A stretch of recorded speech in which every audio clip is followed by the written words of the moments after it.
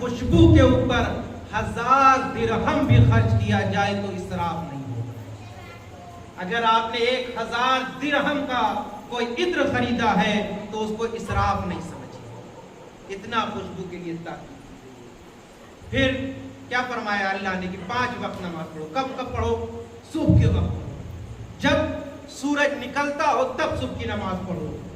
آج پوری دنیا میں اتنی بیماریاں پیدا ہو چکی ہیں، اتنی بیماریاں پیدا ہو چکی ہیں کہ ڈاکٹر ریسرچ کرتے کرتے تھک گیا۔ ڈاکٹرز ریسرچ کرتے کرتے تھک گئے، آخر میں وہ کہنے لگے کہ انسان آج جو شہر میں زندگی گزار رہا ہے، جو گاؤں میں زندگی گزار رہا ہے، دونوں کی زندگی میں زمین آسمان کا فرق ہے۔ گاؤں کے مقابلے میں شہر میں زیادہ بیماریاں پائی جاتی ہیں، گاؤں کے مقابلے میں شہر میں لوگ زیادہ مریض ہیں، آج ہر لحاظ سے زیادہ بیماریاں ہیں۔ کیوں؟ اس کی وجہ یہ ہے کہ انسان کا اپنا کوئی ٹائم ٹیبل نہیں ہے، انسان کا اپنا کوئی برنامہ نہیں ہے، انسان کا اپنا کوئی دن چار نہیں ہے۔ وہ 9 بجے بھی اٹھ رہا ہے، 10 بجے بھی اٹھ رہا ہے، دن کے 12 بجے بھی اٹھ رہا ہے، لیکن گاؤں میں آج بھی زیادہ تر لوگ صبح 5 بجے اٹھ جاتے ہیں۔ کیوں؟ سائنٹسٹ کہتے ہیں کہ جو انسان صبح میں اٹھے گا، جو سورج نکلتا ہے اس میں ایک طاقت ہوتی ہے جسے وٹامن ڈی کہا جاتا ہے، یہ ہر انسان کے لیے ضروری ہے۔ اللہ دیکھیے کہاں کہاں سے آپ کے لیے انتظام کر رہا ہے۔ نماز صرف ہم نماز اس لیے نہیں پڑھتے ہیں کہ اللہ نے حکم دیا ہے۔ نماز اگر ہم اللہ کی عبادت نہیں کریں گے، نعوذ باللہ اس کی وحدانیت میں کوئی کمی آنے والی نہیں ہے۔ اگر ہم اس کی عبادت کریں گے تو ایسا نہیں ہے کہ اس کا مرتبہ بڑھ جائے گا، وہ ہمیشہ سے علی کل شیء قدیر ہے اور تا قیامت علی کل شیء قدیر رہے گا۔ اس کی ذات میں کوئی کمی و باقی نہیں ہونے والی ہے، وہ ہمیشہ سے اعلیٰ ہے اور وہ ہمیشہ اعلیٰ رہے گا۔ اللہ صرف ایک اچھی سوسائٹی بنانے کے لیے سارے انتظام کر رہا ہے کہ انسان صبح میں اٹھے، اور جب صبح میں اٹھے گا انسان تو یہ کہا کہ اچھا نماز کہاں پڑھنا ہے، یہ نہیں کہا کہ اپنے گھروں میں پڑھو۔ پڑھ سکتا ہے انسان، مسئلہ ہے، کوئی مسئلہ نہیں، اگر مشکلات ہے، نہیں جا سکتا ہے، تکلیف ہے تو اپنے گھر میں نماز پڑھو۔ لیکن اگر آپ قدرت مند ہیں، آپ کے پاس توانائی ہے، آپ کے پاس طاقت ہے، تو آپ کے لیے ضروری یہ ہے کہ آپ اپنے بستر کو چھوڑ کے مسجد میں تشریف لائیں۔ کیوں؟ اللہ چاہتا یہ ہے کہ سارے مومن، سارے مسلمان، سب لوگ ایک جگہ اکٹھا ہو جائیں۔ یعنی اگر صبح میں ہم لوگ ایک دوسرے سے ملاقات کریں تو کیا ہوگا؟ السلام علیکم، وعلیکم السلام، اور کیسی طبیعت ہے، رات کیسے گزری، یہی تو ہوتا ہے، یہی تو محبت کی نشانی ہے۔ اور صرف یہ نہیں کہا ہے کہ تنہا نماز پڑھو، نماز تنہا بھی پڑھی جا سکتی ہے، تنہا نماز پڑھنے میں کوئی مشکل نہیں ہے، لیکن اللہ نے کہا اگر نماز میں اور ثواب پانا چاہتے ہو تو باجماعت نماز پڑھو۔ کیا کہا؟ باجماعت نماز پڑھو۔ کیوں؟ کہ تمہارے لیے ضروری یہ ہے کہ تم اپنے لیے کسی نہ کسی عالم کو اپنے لیے انتخاب کرو۔ ایسا نہیں کہا کہ کسی جاہل کو آگے کھڑا کر دو اور نماز پڑھ لو اس کے پیچھے۔ اچھا یہ آپ خود بتائیے کیا ممکن ہے کہ آپ کو ایک گھر بنانا ہے تو آپ الیکٹرینک والے کے پاس جائیے، آپ جو گھر بناتا ہے اسی کے پاس تو جائیے گا، جو ٹی وی اور فریج بناتا ہے اس کے پاس نہیں جائیے گا اور جا کے اس سے نہیں کہیے گا کہ بھائی میرا گھر بنانا ہے۔ اگر آپ جا کے کہے تو وہ کہے گا کون سا بیوقوف ہے، میں تو بھیا ٹی وی اور فریج بناتا ہوں۔ لیکن اگر آپ کو ٹی وی اور فریج بنانا ہے تو آپ مکان بنانے والے کے پاس نہیں جائیے گا۔ تو اللہ نے یہ نظام بنایا ہے کہ جس کی جو ضرورت ہے آپ اسی تک جائیے۔ اسی لیے کہا کہ یہ دین کا مسئلہ ہے، تو اس کے لیے تمہیں نہ مکان بنانے والے کے پیچھے نماز پڑھنا ہے، نہ گھر بنانے والے کے پیچھے نماز پڑھنا ہے، نہ گاڑی بنانے والے کے پیچھے پڑھنا ہے، بلکہ اس کے پیچھے پڑھو جو خدا کو پہچانتا ہو، قرآن پڑھتا ہو، اہل بیت میں ایمان رکھتا ہو۔ صلوات پڑھے بر محمد والے صلی علی محمد۔ اور ساتھ ساتھ یہ بھی کہا کہ جب تم عالم کے پیچھے نماز پڑھو گے تو ایسا نہ کرنا عالم کو اپنے برابر میں نہ کھڑا کرنا، بلکہ کہا کہ آگے عالم کو رکھو، عالم کا احترام کرو، عالم کو آگے رکھو۔ ایسا نہ ہو کہ تمہارے دل میں خیال آ جائے کہ جیسے ہم ہیں ویسے ہی ہے، اور جب بھی کسی سماج میں کسی معاشرے میں انسان ترقی کرنا چاہتا ہے تو اس کے لیے ضروری ہے کہ وہ اپنے لیے ایک رہنما، ایک لیڈر اور ایک قائد کا انتخاب کرے۔ آپ صرف نماز کے اوپر غور کرتے چلے جائیں گے تو آپ کو لگے گا کہ اللہ اپنی عبادت نہیں کروا رہا ہے بلکہ ایک اچھی سوسائٹی بنا رہا ہے، بلکہ اللہ ایک اچھا معاشرہ بنا رہا ہے۔ اور اللہ اسی نماز کے اوپر اور آپ غور کیجئے اور غور فکر کیجئے تو یہ بھی دیکھیے نماز ہمارے ہاں قصر بھی ہوتی ہے۔ نماز کا ایک سسٹم یہ ہے کہ اگر مثال کے طور سے یہاں سے آپ کہیں 50 کلومیٹر 100 کلومیٹر احمد آباد بھاؤ نگر کہیں جائیے تو آپ کی نماز قصر ہو جاتی ہے۔ ظہر کی 4 پڑھتے ہیں لیکن وہاں جائیے گا تو کتنی پڑھنا پڑے گا؟ 2 رکعت۔ کیوں؟ اس لیے کہ آپ تھک چکے ہوتے ہیں اور اللہ یہ نہیں چاہتا ہے کہ تھکان کے مرحلے میں پہنچنے کے بعد مجھے فراموش کر دے۔ نہیں، اللہ نے وہاں پہ بھی انتظام کیا ہے، بلکہ تو چل، تو میرے لیے نماز پڑھتا ہے تو تھوڑی نماز پڑھ لیکن میرے لیے پڑھ، خلوص نیت سے پڑھ۔ اور دوسری وجہ یہ بیان کرتے ہیں علماء کہ جب آپ کے گاؤں میں کوئی نماز پڑھنے کے لیے مسجد میں آئے اور وہ 2 رکعت نماز پڑھے، آپ 4 رکعت پڑھے تو فوراً آپ کے اوپر ایک فطرتی طور پہ آپ کا ذہن انڈیکیٹ کرنے لگے گا یہ کون صاحب آئے ہوئے ہیں ہمارے گاؤں میں، لگتا ہے نئے آئے ہیں، کہیں سے مسافر ہیں، کہیں سے آئے ہوئے ہیں۔ تو اب آپ کے اوپر فرض یہ ہے کہ جب وہ 2 رکعت نماز پڑھ کے بیٹھ جائیں اور آپ اپنی 4 رکعت نماز کامل کر لیجئے تو فوراً سلام کیجئے، احوال پرسی کیجئے، پتہ کیجئے کہاں سے آئے ہیں، پھر ان کے چائے کا، ان کے پانی کا بھی انتظام آپ کے اوپر فرض ہے اگر آپ سچے مومن ہیں تو۔ صلوات پڑھیں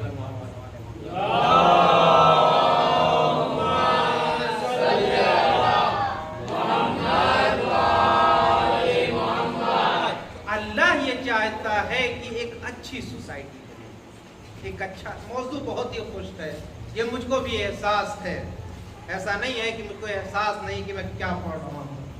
یہ سب چیزیں بہت ہی خوش، جس کو ہمارے پورانچل اور یوپی کی زبان میں کہتے ہیں کہ مجمع سونے لگتا ہے اس طرح کی باتوں کو۔ سب آپ پر محمد والے محمد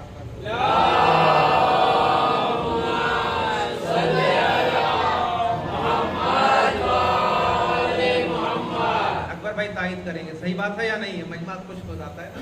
تو ایک اور واقعہ سنتے چلیے تھوڑی سی، کہ ایک عالم دین تھے، وہ اسی طریقے سے کسی گاؤں میں گئے ہوئے تھے، اس زمانے میں گھڑی کا کوئی انتظام ہوتا نہیں تھا، تو وہ مجلس پڑھنے لگتے تھے اور مجلس پڑھتے تھے 1.5 گھنٹہ 2 گھنٹہ 3 گھنٹہ، آخر میں مجمع سونے لگتا تھا۔ اب لوگ آخر میں آئے کہ مولانا صاحب تھوڑی مجلس کم کر دیجیے، تھوڑا سا 2 گھنٹہ پڑھیں 1 گھنٹہ کیجیے۔ مولانا صاحب کے بھائی کھڑی کچھ اس طرح کا نظام ہے نہیں، وہ چاند سورج کا اپنا تھا تو وہ کسی گھر کمرے کے اندر مجلس تو ان کو انداز نہیں لگی۔ تو اسی زمانے میں ایک چاکلیٹ تھی، ایک ٹافی تھی، جس کی خاصیت یہ تھی کہ اس کو اگر آپ منہ میں رکھ لیجیے اور چوسیے لگیے تو وہ 1 گھنٹہ چلتی تھی۔ اس کو منہ میں رکھ لیجیے تو 1 گھنٹے بعد وہ گل جاتی تھی۔ تو لوگوں نے کہا مولانا صاحب یہ ٹافی آپ اپنے منہ میں رکھ لیجیے اور مجلس پڑھیے، یہ مجلس آپ جیسے ہی یہ ٹافی گل جائے آپ فوراً مسائل پڑھیے گا اور ختم کر دیجیے۔ مولانا صاحب کو بھی فارمولہ اچھا لگا، انہوں نے کہا ٹھیک ہے بھائی، آج سے میں یہی فارمولہ استعمال کروں گا۔ ہر روز مولانا صاحب مجلس کے لیے جاتے تھے، وہ ٹافی نکالتے تھے، منہ میں رکھتے تھے اور مجلس پڑھتے تھے، اور جیسے ہی ٹافی گل جائے فوراً مسائل پہ۔ ایک روز ایسا ہی ہوا، اچانک یہ ہوا کہ مولانا مجلس پڑھے جا رہے ہیں، عوام اب سونے لگی۔ ہمیں مولانا ٹافی گل کیوں نہیں رہی ہے؟ اب ہر انسان یہی سوچ رہا ہے کہ ٹافی گل کیوں نہیں رہی؟ مولانا 1 گھنٹہ ہو گیا، 1.5 گھنٹہ ہو گیا، 2 گھنٹہ ہو گیا، 3 گھنٹہ ہو گیا۔ ایک صاحب پیچھے سے کھڑے ہوئے کہ مولانا صاحب ٹافی آج آپ کی گل کیوں رہی ہے؟ تو فوراً انہوں نے منہ سے نکالا تو کیا دیکھا؟ شیروانی کا بٹن منہ میں رکھ کے رکھ دیا۔ اب اپنے پر محمد والے محمد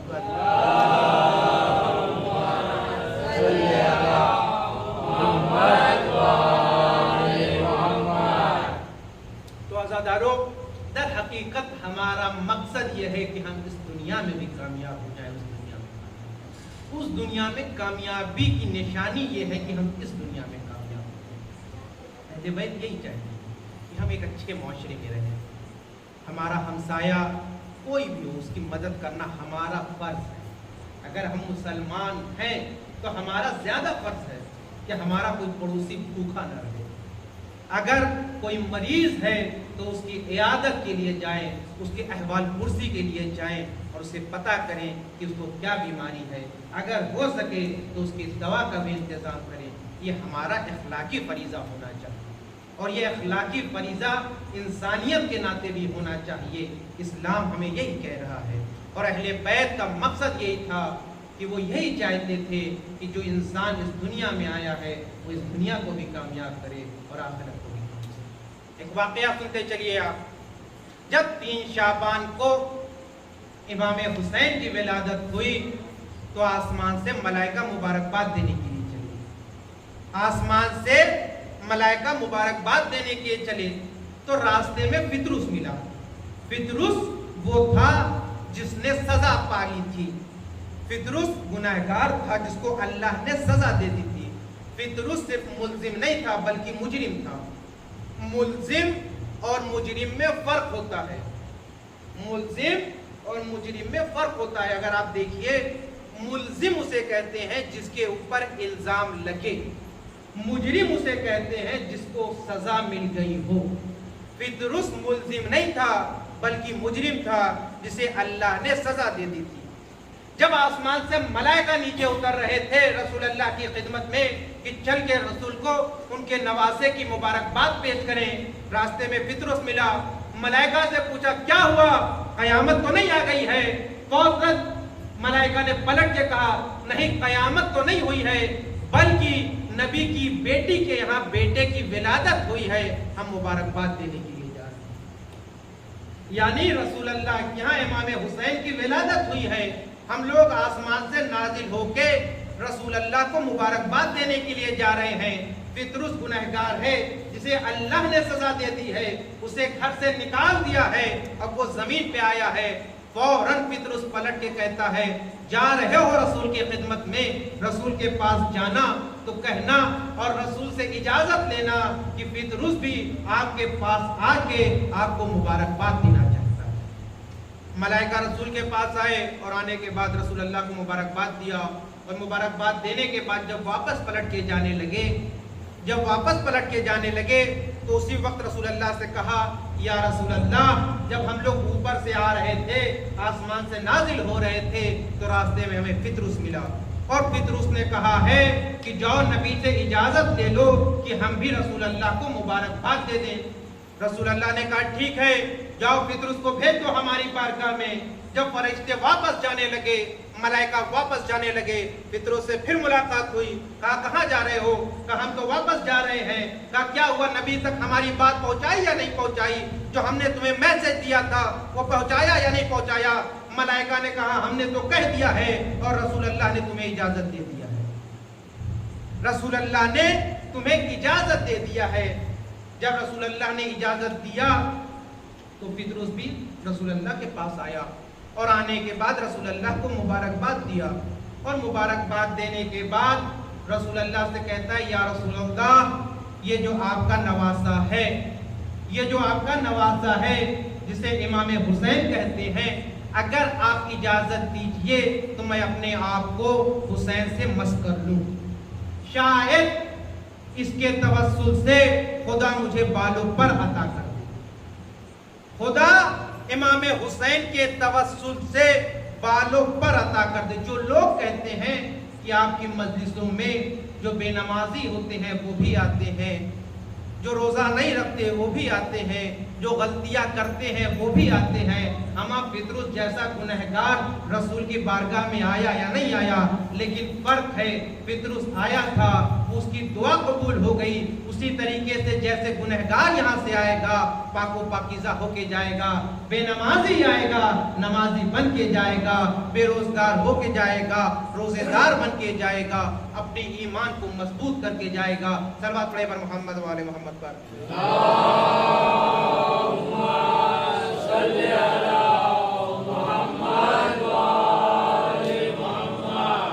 پطرس آیا ہی نہیں بلکہ نبی سے اجازت لے کے آیا، اور جب آیا تو آنے کے بعد کیا کہا، یا نبی اللہ اجازت دیجئے تو تو میں اپنے آپ کو حسین سے مس کر لوں تاکہ مجھے اللہ بالوں پر عطا کر دے۔ تاریخ کے جملے ہیں کہ پطرس آگے بڑھا اور بڑھنے کے بعد اپنے آپ کو حسین سے مس نہیں کیا بلکہ حسین کے گہوارے سے مس کیا، حسین کے جھولے سے مس کیا، اور جیسے ہی اس نے اپنے آپ کو حسین کے گہوارے سے مس کر دیا فوراً اللہ نے اسے بالوں پر عطا کر دیا۔ جیسے ہی اس نے اپنے آپ کو حسین کے گہوارے سے مس کیا، بڑی توجہ، اس نے اپنے آپ کو حسین سے مس نہیں کیا بلکہ حسین کے گہوارے سے مس کیا۔ اب میں دیکھ رہا ہوں چہرے کس کی کیا کھلتے ہیں۔ اس نے اپنے آپ کو حسین سے مس نہیں کیا بلکہ حسین کے گہوارے سے مس کیا۔ میں کہوں گا اے پطرس، جب رسول نے تجھے اجازت دے دی تھی اپنے آپ کو حسین سے مس کر لیتا، تاریخ میں لکھا جاتا کہ پطرس اپنے آپ کو حسین سے مس کر لیا، تیری فضیلت بڑھ جاتی، تیرا مرتبہ بڑھ جاتا، تیرا مقام بڑھ جاتا، تو پطرس شاید پلٹ کے جواب دے کہ ان الحسین مصباح الہدی و سفینۃ النجات۔ میں جانتا ہوں حسین بظاہر اس دنیا میں 63 سال رہنے والے ہیں، مظاہر امام حسین 63 سال اس دنیا میں رہنے والے ہیں۔ یقیناً اگر میں حسین سے مس ہوتا تو بھی مجھے بالوں پر ملتے اور دنیا یہ سمجھتی کہ جب تک حسین ہے تب تک نجات ہے، جب تک حسین ہے تب تک نجات ہے، جب تک حسین ہے تب تک نجات ہے۔ میں نے اپنے آپ کو حسین کے گہوارے سے مس کر کے دنیا والوں کو بتا دیا کہ صرف حسین ذریعہ نجات نہیں ہے بلکہ جو چیز حسین سے منسوب ہو جائے وہ بھی ذریعہ نجات ہو جاتی ہے۔ علم حسین سے منسوب وہ بھی ذریعہ نجات، تعزیہ حسین سے منسوب وہ بھی ذریعہ نجات۔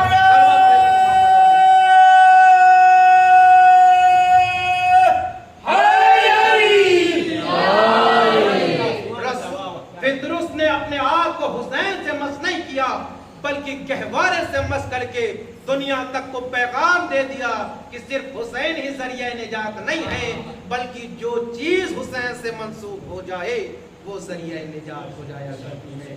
یہ فرش ازا حسین سے منسوب ہے، یہ بھی ذریعہ نجات ہے۔ حسین کی عظمت، حسین کا مرتبہ، حسین کی فضیلت کو سمجھنا ہے۔ میں اپنی مجلس میں اشعار تو نہیں پڑھتا لیکن دل آ گیا ہے تو اس لیے پڑھتا چلو، ایک مل جل کے صلوات پڑھے محمد و آل محمد پر۔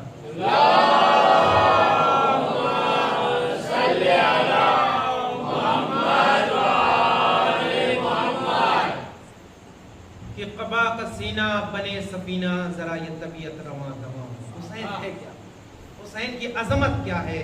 حسین کی فضیلت کیا ہے؟ حسین کا مرتبہ کیا ہے؟ حسین کا درجہ کیا ہے؟ ان اشعار کے ذریعے سے آپ محسوس کیجئے اگر حسین لکھنا ہو تو کیسے لکھا جائے، حسین بولنا ہو تو کیسے لکھا جائے، حسین کو سمجھنا ہو تو کن چیزوں کی ضرورت ہو، حسین کو سمجھنے کے لیے کیا کیا چیزوں کی ضرورت ہے۔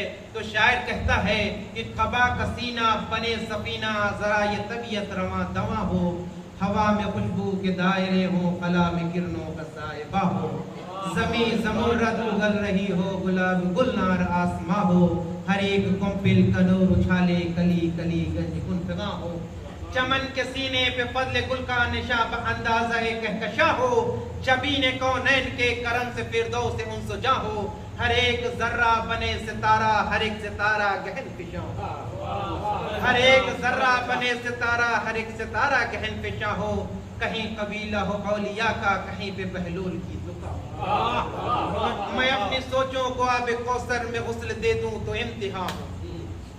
یہ پھر سے سنیے کہ قبا کا سینہ بنے سفینہ، ذرا یہ طبیعت رواں دواں ہو، ہوا میں خوشبو کے دائرے ہوں، خلا میں کرنوں کا سائبہ ہو، زمین زمرد اگل رہی ہو، گلاب گلنار آسماں ہو، ہر ایک کمپل کا نور اچھالے، کلی کلی گنج گل فغاں ہو، چمن کے سینے پہ فضل گل کا نشاں باندازہ کہکشاں ہو، جبین کونین کے کرم سے فردوس انس جاں ہو، ہر ایک ذرہ بنے ستارہ، ہر ایک ستارہ گہن فشاں ہو، سبھی سمندر ہو میرے بس میں، شجر شجر میرا رازواں ہو، درود کی انجمن سجاؤں تو دہن میں جبریل کی زباں ہو، بچھا کے مسند بشارتوں کا دلوں میں یہ درا کے مہرباں ہو، پڑھوں میں تسبیح فاطمہ تو فکر میں کعبہ آزا ہو، کہیں قبیلہ ہو اولیاء کا، کہیں پہ بہلول کی دکا ہو، میں اپنی سوچوں کو آب کوثر میں غسل دے دوں تو انتہا ہو، اگر یہ سب کچھ ملے تو مدح شہنشاہ مشرقین لکھوں، حیا کی تختی پہ اپنی پلکوں سے پھر میں لفظ